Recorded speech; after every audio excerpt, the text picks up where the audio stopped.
Ya, bisa dimulai ya anak-anak. Assalamualaikum warahmatullahi wabarakatuh. Selamat siang anak-anak. Bagaimana kabar kalian hari ini? Lama tidak jumpa, selama kurang lebih Senin, Selasa, Rabu sampai Jumat ini 5 hari kalian selalu belajar dari rumah ya. Ini dikarenakan selama 4 hari ini di sekolahan di SD kita itu sedang ada pemeriksaan untuk persiapan pembelajaran tatap muka. Nah, jadi selama 4 hari itu kalian semua dari kelas 1 sampai dengan kelas 6 untuk belajar dari rumah. Nah, pada kesempatan ini anak-anak, sebelum kita memulai pelajaran pada siang hari ini, Pak Guru akan menginformasikan beberapa hal yang cukup penting bagi kalian. Yang pertama, untuk tugas atau untuk PTS yang belum mengumpulkan, ya, baik matematika maupun PTS yang lain, besok hari Sabtu boleh dibawa ke sekolahan. Nah, di sekolahan besok juga belum ada pembelajaran anak-anak, jadi nanti hari Sabtu kalian hanya mengumpulkan PTS saja bagi yang belum mengumpulkan. Sementara yang sudah berarti tidak perlu ke sekolahan, ya. Itu yang pertama. Yang kedua, yang kedua untuk pembelajaran tatap muka. Untuk pembelajaran tatap muka, insya Allah akan dilaksanakan dalam minggu ini, dalam waktu dekat ini, karena kemarin hasilnya anak-anak, hasil untuk pemeriksaan bahwa SD kita, SD Genito sudah siap untuk melaksanakan pembelajaran tatap muka.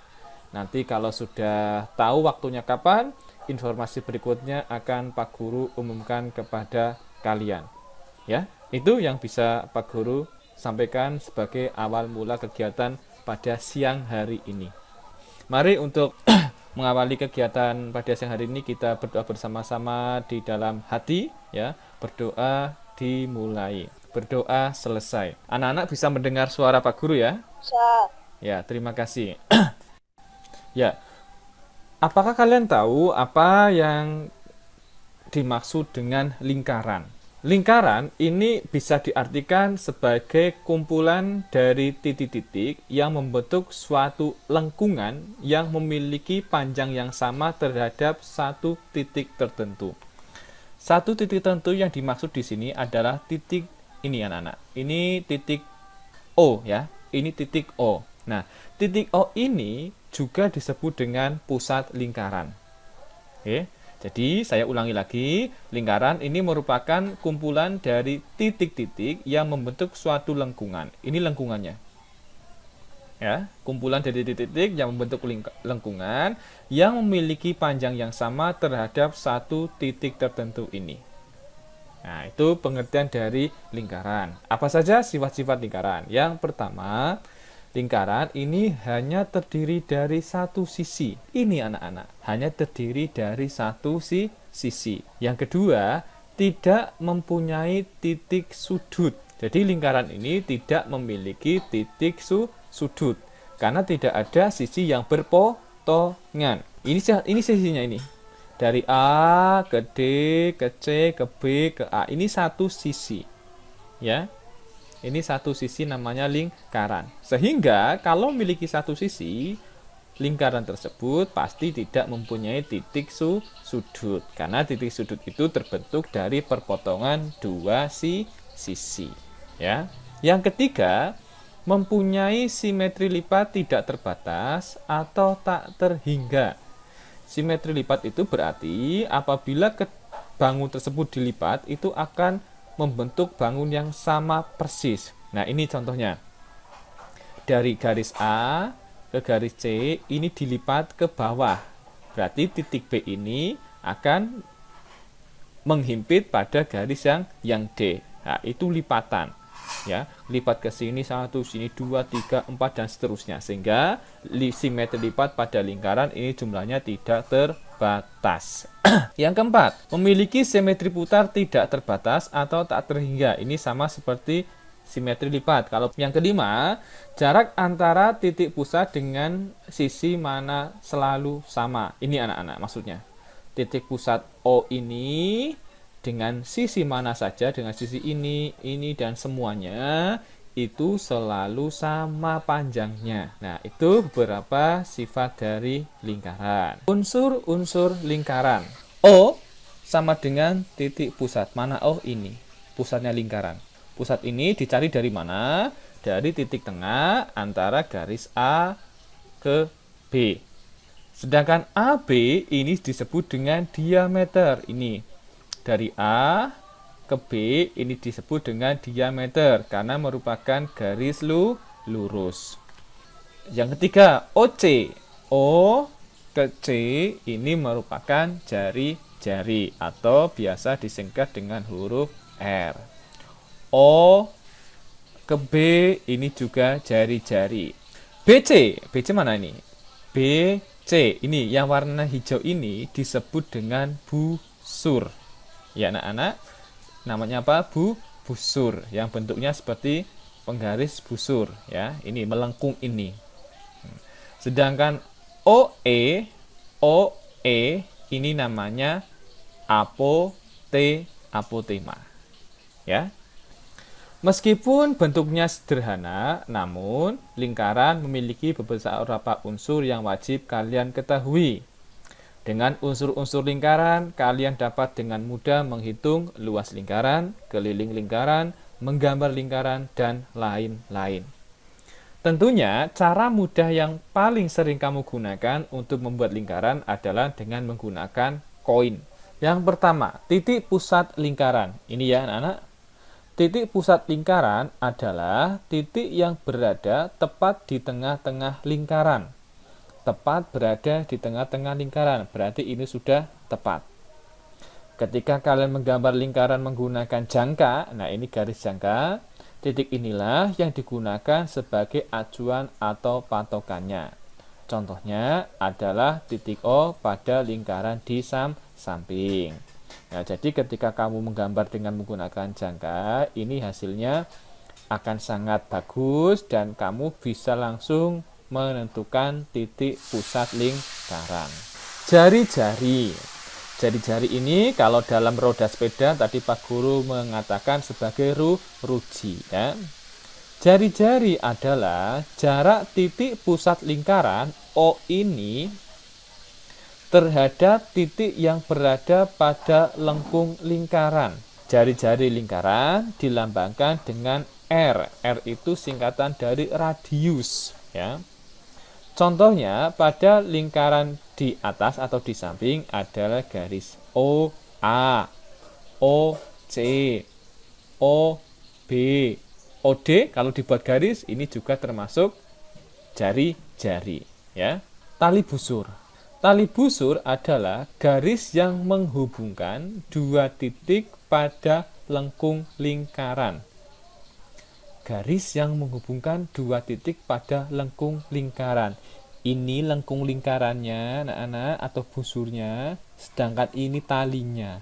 Dua titik ini dihubungkan dengan yang namanya tali. Yang atas ini, yang garis lengkungnya ini disebut dengan busur. D ke B ini ditarik garis, titik B dan D dihubungkan dengan garis, ini juga disebut dengan tali busur.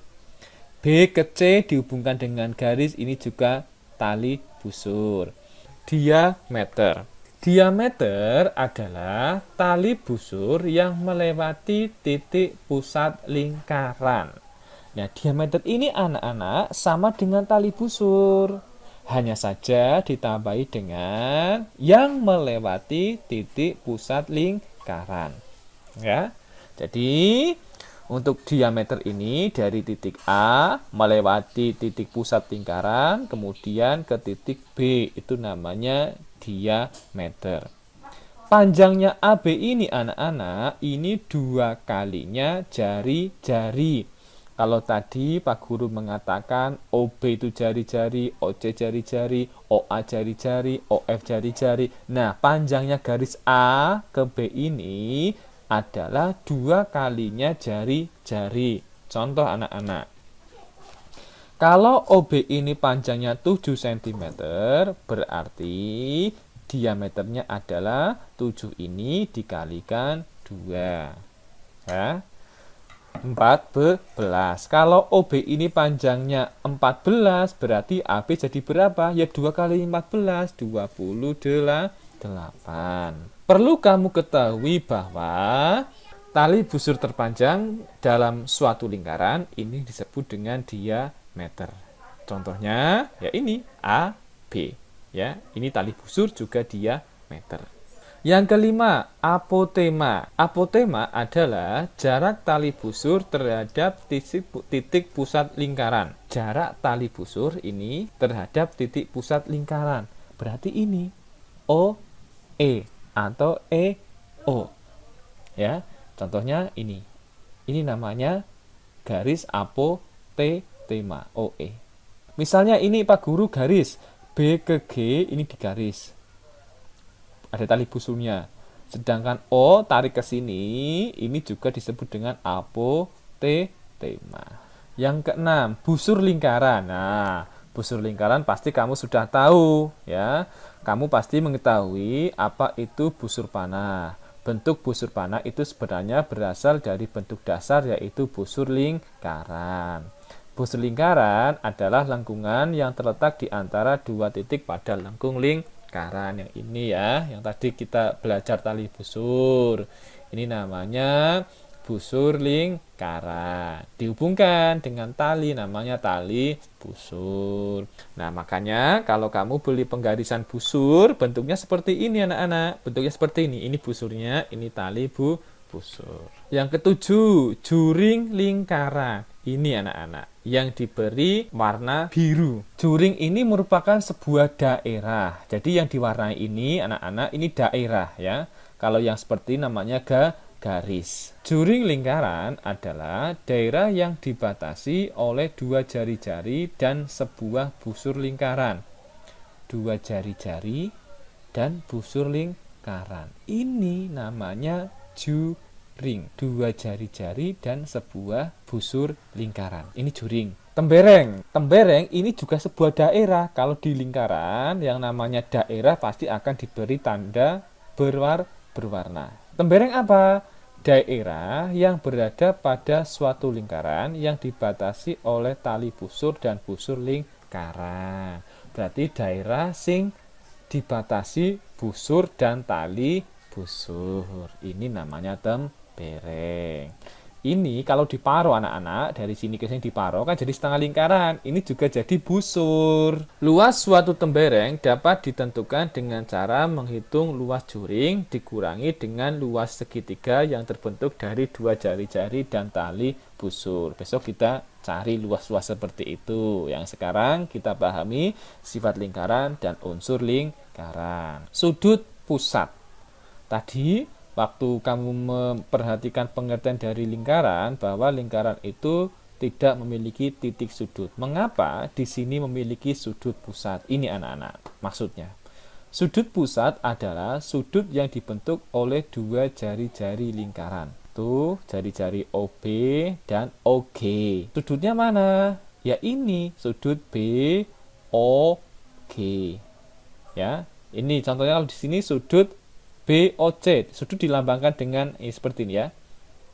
BOC, BOC, GOF, ini juga sudut pusat. Jadi ini anak-anak. Yang 10, sudut lingkaran. Bedanya sudut pusat sama sudut lingkaran apa?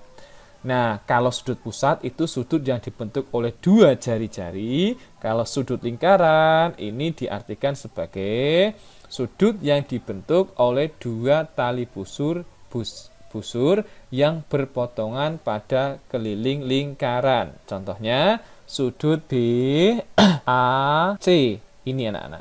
Hubungan antara sudut pusat dan sudut keliling adalah besar sudut pusat sama dengan 2 kali besar sudut keliling. Contohnya seperti ini. Ini sudut BOC, ya. Ini 2 kalinya sudut BAC. Sudut BAC ini setengah kalinya sudut BOC. Ya, ini ya. Kalau ini 2 kalinya BAC, kalau BAC setengah kalinya BOC. C. Unsur-unsur lingkaran yang harus kamu ketahui itu ada 10.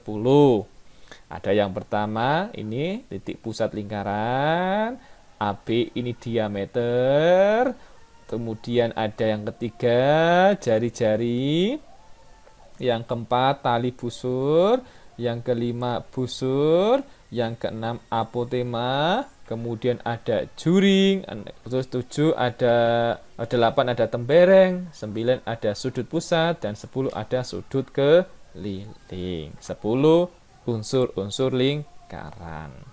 Kalau tidak ada, Pak Guru lanjutkan untuk pembelajaran tematiknya, tema yang ketiga, subtema yang kedua.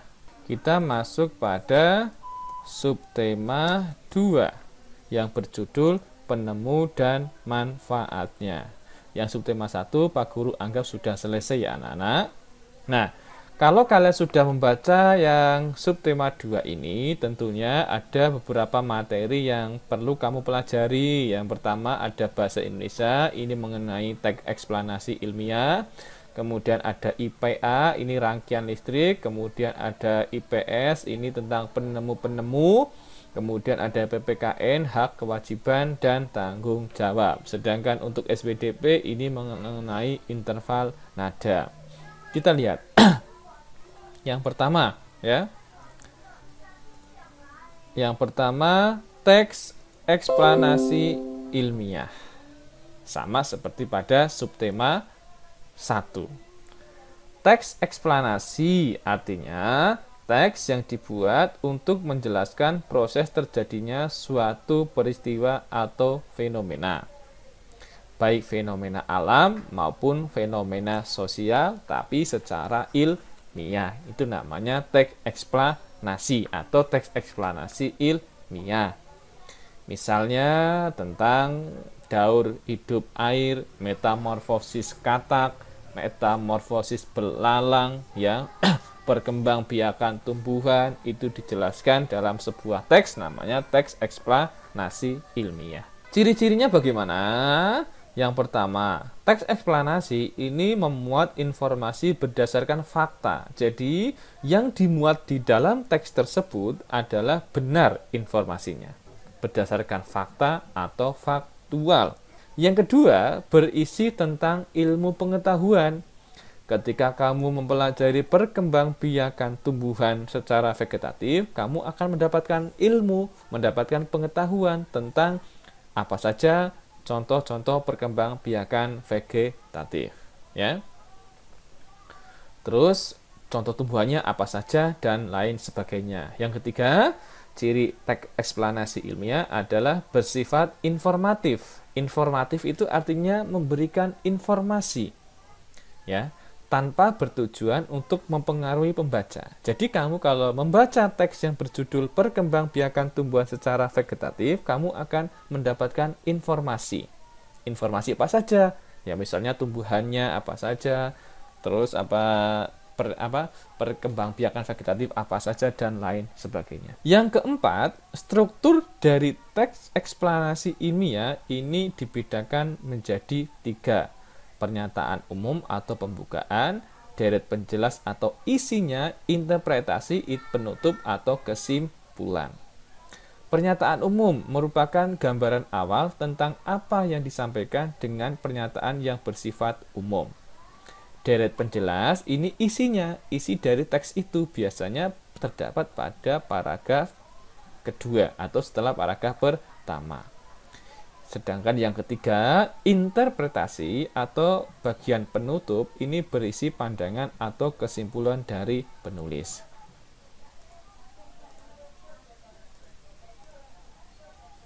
Nah, ini anak-anak. Si kotak ajaib ini judulnya, ya. Teks ini disebut dengan teks eksplanasi ilmiah. Terdiri dari berapa paragraf? 1 ini 1 paragraf, ini 2 paragraf, yang ini yang ketiga. Ya.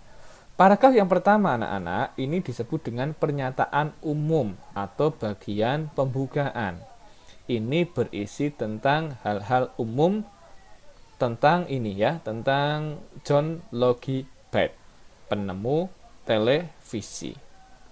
Di paragraf yang kedua ini anak-anak, ini merupakan isi dari teks eksplanasi ilmiah. Isinya apa saja? Secara umum, isi dari teks ini berisi tentang prinsip kerja televisi secara umum, yaitu mengubah sinyal elektronik dan magnetik menjadi gambar dan suara. Selain itu, gelombang elektromagnetik dapat merambat, dipantulkan, dan dibiaskan tanpa media perantara. Itu isinya. Sedangkan paragraf yang ketiga ini disebut dengan interpretasi atau bagian penutup dalam teks eksplanasi ilmiah. Isinya apa? Isinya mengenai kesimpulan dari teks tersebut.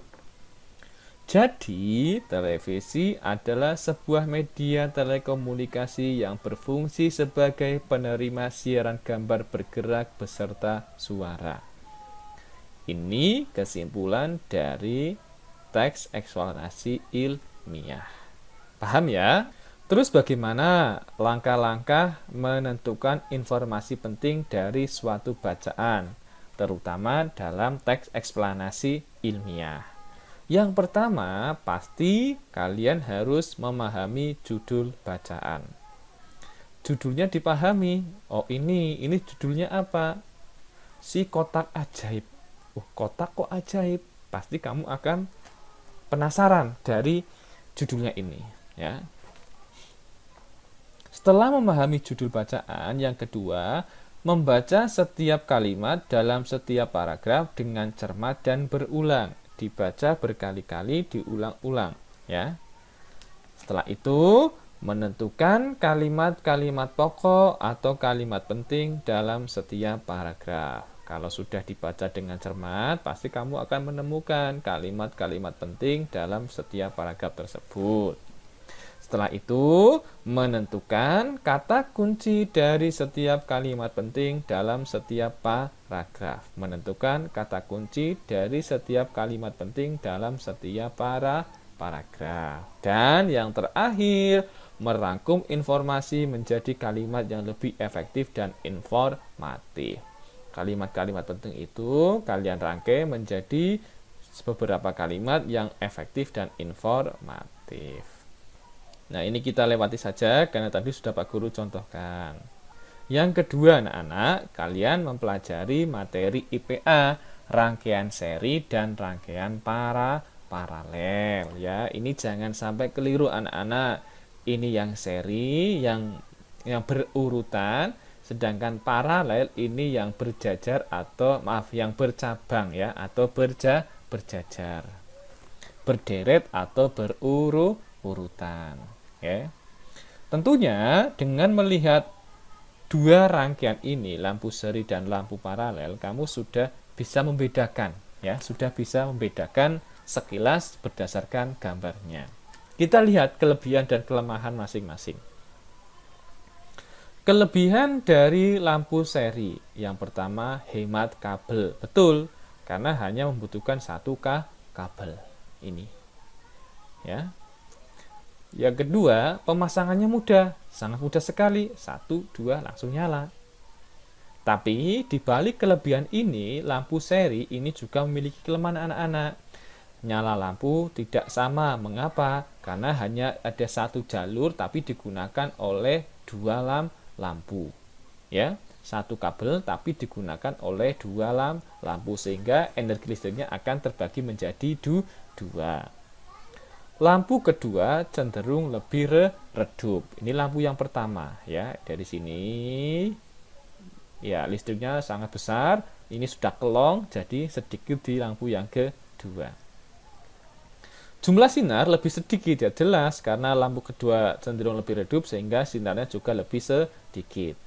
Terus yang keempat, jika satu lampu padam, maka yang lain ikut padam. Kalau di sini mati karena mungkin kabelnya, ya, ini berarti lampu yang kedua juga akan padam. Tapi karena bolanya pedot, ini pasti juga akan menyala, tergantung lampunya, ya.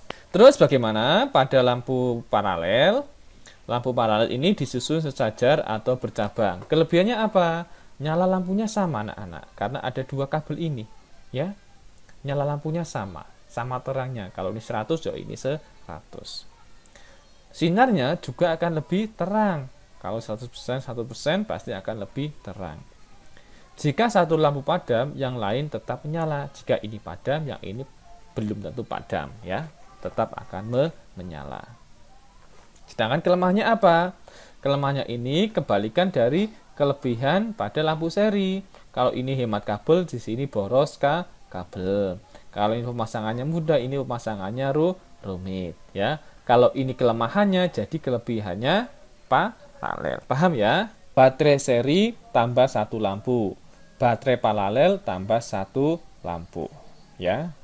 Total tegangan di sini anak-anak ini 1,5 volt, ini 1,5 volt ditambahkan menjadi 3 volt, ya. Ini tegangannya sama 1,5 volt, ya, karena satu-satu. Baterai disusun berderet, baterai disusun sejajar atau bercabang. Hemat kabel, perlu kabel lebih banyak. Tegangan listrik lebih besar sehingga sinar lebih terang. Tegangan listrik tetap atau sama, nyala lampu standar. Ya, ini perbedaan antara seri dan paralel hanya dengan satu lampu. Terus manfaatnya untuk rangkaian seri dan rangkaian paralel. Kalau rangkaian seri ini biasanya untuk lampu senter, lampu sokle pada acara pasar malam, lampu kendaraan bermotor, ya. Ini rangkaian seri, ya. Terus ada radio tradisional, radio-radio yang menggunakan baterai ini juga menggunakan rangkaian seri. Mainan anak, mainan-mainan yang menggunakan baterai ini juga memanfaatkan rangkaian seri. Indikator lampu pada setrika listrik ini juga seri. Pemasangan sekring di rumah ini juga seri.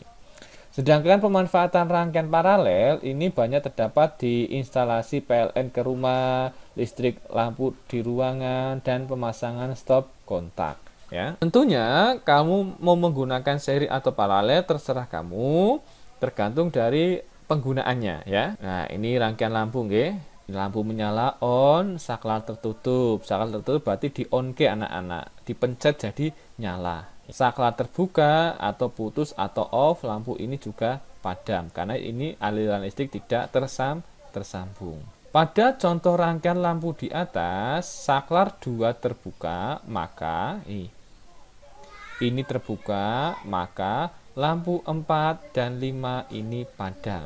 Sedangkan lampu 1, lampu 2, lampu 3 ini akan menyala.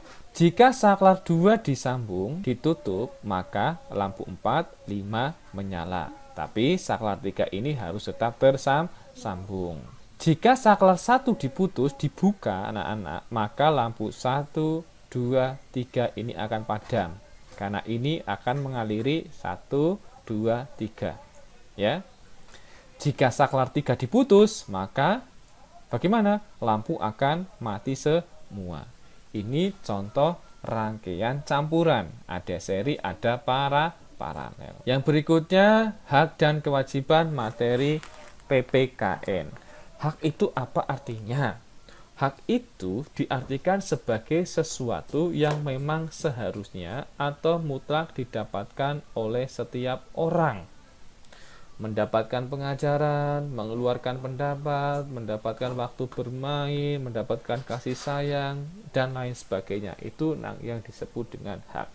Kewajiban adalah segala sesuatu yang harus dilakukan oleh setiap orang dengan penuh rasa tanggung jawab sehingga bisa mendapatkan haknya secara layak. Misalnya, menaati peraturan sekolah. Kalau kamu menaati peraturan sekolah, pasti kamu akan mendapatkan apa? Akan mendapatkan pelajaran, ya. Menaati peraturan listrik, pasti kamu akan mendapatkan menaati peraturan lalu lintas, pasti kamu akan mendapatkan kenyamanan dalam berkendara. Menghormati orang tua, kamu pasti akan mendapatkan kasih sayang, mendapatkan waktu bermain, bahkan bisa saja mendapatkan uang saku. Nah, ini beberapa contoh hak anak di rumah, di sekolahan, dan di masyarakat, ya. Kita lihat satu-satu. Hak di rumah, ini ya. Mendapatkan kasih sayang, mendapatkan perlindungan, mendapatkan pakaian. Di sekolah bagaimana? mendapatkan pendidikan, mendapatkan kenyamanan dalam belajar, menggunakan fasilitas-fasilitas sekolah seperti buku, kemudian apalagi sapu dan lain sebagainya. Di masyarakat, mendapatkan bantuan atau pertolongan dari tetangga, mendapatkan ketenangan dan kenyamanan hidup, menggunakan fasilitas-fasilitas umum di masyarakat. Hak ini anak-anak bisa kamu dapatkan apabila kamu sudah melaksanakan suatu kewajiban. Contohnya di rumah, membantu orang tua, menjaga kebersihan dan kenyamanan tempat tinggal, menyayangi saudara. Kemudian kalau di sekolah, mendengarkan penjelasan guru dengan baik, menjaga kebersihan, menjaga dan merawat fasilitas sekolah. Bagaimana dengan di masyarakat? Membantu tetangga yang membutuhkan pertolongan, menjaga keamanan dan kebersihan lingkungan, menjaga dan merawat fasilitas umum di masyarakat. Kalau sudah seperti ini, pasti nanti kamu akan mendapatkan hak yang ada di masyarakat. Nah, sekarang bagaimana contoh-contoh hak dan kewajiban sebagai warga negara Indonesia? Setiap warga negara Indonesia ini berhak memperoleh pendidikan dan pengajaran. Ya, ini hak anak, harus dipenuhi, ya, harus dipenuhi, dan itu sudah diatur oleh undang-undang, ya. Kemudian memiliki kedudukan yang sama di hadapan hukum. Jadi antara orang kaya, orang miskin, orang yang sekolahnya tinggi, orang yang sekolahnya rendah, itu kedudukannya sama di hadapan hukum. Memilih, memeluk, dan menjalankan agama serta kepercayaan masing-masing tanpa paksaan dan tekanan dari pihak manapun. Itu juga hak sebagai warga negara, ya. Yang berikutnya, berhak atas pekerjaan dan penghidupan yang layak. Setiap orang itu berhak bekerja dan mendapatkan pekerjaan, ya. Serta setelah bekerja tentunya akan mendapatkan penghidupan yang layak. Yang berikutnya, berhak mendapatkan pengakuan dan perlindungan hukum. Ya, sebenarnya masih banyak hak-hak yang lain ya, tapi kita cukup mencontohkan 5 saja. Kemudian kewajibannya bagaimana? Ya, membayar pajak atau retribusi, yang memiliki sepeda motor, yang memiliki rumah nanti akan membayar pajak kendaraan bermotor, yang memiliki rumah membayar pajak bumi bangunan. Kalau yang parkir di pinggir jalan juga akan membayar uang parkir atau retribusi. Membela dan mempertahankan negara Indonesia ini juga kewajiban kamu. Kalau Indonesia itu diserang, berarti kamu membela dan mempertahankan. Melindungi, menghargai, menghormati, dan menjunjung tinggi hak asasi manusia itu juga kewajiban. Taat, tertib, tunduk, dan patuh terhadap peraturan yang ada di Indonesia, ini juga sebuah kewajiban. Dan turut serta dalam membangun bangsa dan tanah air, ini juga kewajiban warga negara Indonesia. Contoh hak dan kewajiban dalam menggunakan listrik. Ya, mesti menggunakan listrik untuk menghidupkan atau menggerakkan alat-alat rumah tangga. Menggunakan listrik sebagai sumber energi, mendapatkan penerangan jalan umum, menggunakan listrik sebagai energi dalam berbagai percobaan, menggunakan energi sesuai kebutuhan. Kewajibannya bagaimana? Ya dihemat dalam menggunakan listrik. Ya, kalau sudah tidak digunakan ya segera dimatikan. Menjaga dan merawat alat-alat listrik supaya alat tersebut tetap awet dan hemat energi. Mengutamakan keamanan dan keselamatan dalam menggunakan listrik. Kalau tangan kamu basah atau setelah mandi, jangan langsung berdekatan atau bersentuhan dengan listrik. Menjaga kelestarian sumber daya alam penghasil listrik. Nah, ini kan energi listrik itu dihasilkan dari sumber daya alam. Kamu harus berkewajiban menjaganya. Membayar biaya penggunaan listrik ini harus kalian laksanakan agar mendapatkan haknya. Membayar pajak listrik untuk penerangan jalan dan lain-lain, ya. Nah, terus apa hubungan antara hak dengan tanggung jawab? Tanggung jawab ini diartikan sebagai kesadaran diri seseorang terhadap perbuatan yang dilakukan, baik dalam rangka melaksanakan sebuah kewajiban atau dalam memperoleh hak. Menurut KBBI, Kamus Besar Bahasa Indonesia, keadaan wajib menanggung segala sesuatunya. Kalau terjadi apa-apa, boleh dituntut, dipersalahkan, diperkarakan, dan sebagainya. Nah, ini contoh perilaku yang mencerminkan tanggung jawab, mengerjakan PR di sekolah dengan sungguh-sungguh ya. Jangan hanya asal-asalan tapi dengan sungguh-sungguh. Mencuci piring sendiri setelah makan, ini juga tanggung jawab. Membersihkan tempat tidur setelah bangun tidur, ini juga tanggung jawab. Merapikan mainan, ini tanggung jawab. Membuang sampah pada tempatnya, ini juga tanggung jawab. Melaksanakan perintah dan bimbingan dari orang tua dengan baik, ini juga tanggung jawab. Terus kalau di sekolah bagaimana? Mengerjakan tes dengan jujur, melaksanakan piket dengan sepakatan, mengembalikan buku setelah selesai membaca, datang ke sekolah tepat waktu, dan lain sebagainya ya. Nah, yang terakhir ini anak-anak, tokoh dan penemuan, ini barang-barang atau peralatan-peralatan yang kita nikmati, ini merupakan penemuan-penemuan dari orang-orang hebat pada zaman dahulu ya. Yang pertama apa saja? Ada mesin uap. Mesin uap ini sebelum ditemukannya bahan bakar diesel, bensin, ini banyak yang menggunakan tenaga uap. Tenaga uap ini ditemukan oleh James Watt. Ya. Ini dari mana? Dari negara Inggris. Listrik, ini Michael Faraday. Dinamo juga Michael Faraday. Batu baterai yang untuk jam, untuk senter, ini ditemukan oleh Alessandro Volta. Baterai lion ini yang baterai yang digunakan untuk itu anak-anak, untuk HP ya. Untuk HP itu ditemukan oleh Prof. John Goodenough dari Amerika. Arus listrik DC, arus listrik AC ya. DC ini ditemukan oleh Thomas Alva Edison. DC itu kalau di rumah-rumah. Nah, arus listrik di rumah ini menggunakan arus listrik DC. Kalau arus listrik AC ini banyak digunakan pada kendaraan bermotor, ya. Itu menggunakan AC.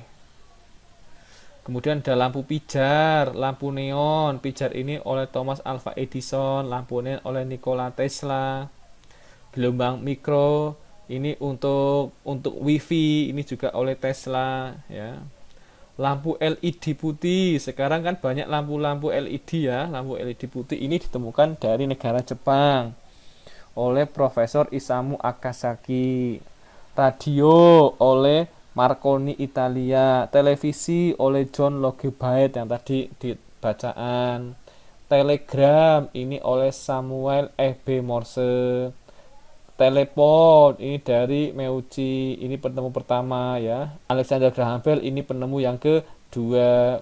Telepon genggam atau yang kita kenal dengan HP ini dari Martin Cooper. Mesin ketik ya, ini Christopher Latham Solz. Kamera Polaroid Edwin Land.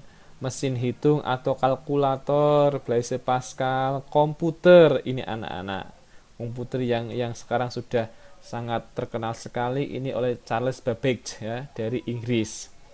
Jam mekanik, jam saku, pensil grafit, pulpen, ballpoint, kertas, balon udara, pesawat terbang, kereta api, kapal api, mobil dan lain sebagainya ya. Nanti kamu bisa baca sendiri nanti karena akan Pak Guru share di grup WA. Oke. Nah, sampai di sini bagaimana anak-anak? Sudah cukup jelas, sudah ada gambaran untuk materi matematika dan tema 3-nya. Ada yang mau ditanyakan?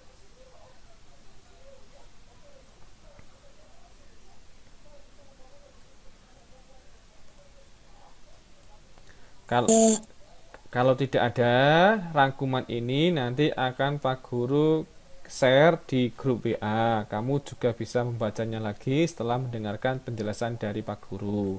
Nah, kalau sudah tidak ada yang mau ditanyakan, mungkin itu yang bisa Pak Guru sampaikan kepada kalian. Tetap semangat belajar dari rumah dan berdoa supaya segera dilaksanakan PTM untuk SD negeri kita. Ya, untuk hari Sabtu saya ulangi lagi, kalian boleh ke sekolahan untuk mengumpulkan PTS matematika bagi yang belum. Nek misalnya orang iso bagaimana? Kamu bisa menitipkan kepada temanmu yang dekat dengan rumah ya. Dititipke, diaturke kepada Pak Guru atau Bu Guru. Itu yang bisa Pak Guru sampaikan. Terima kasih anak-anak sudah meluangkan waktu pada pembelajaran siang hari ini.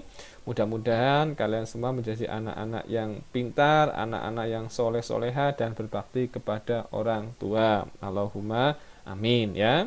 Pak Guru akhiri.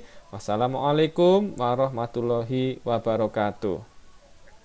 Waalaikumsalam warahmatullahi wabarakatuh. Silakan boleh meninggalkan ruangan ini.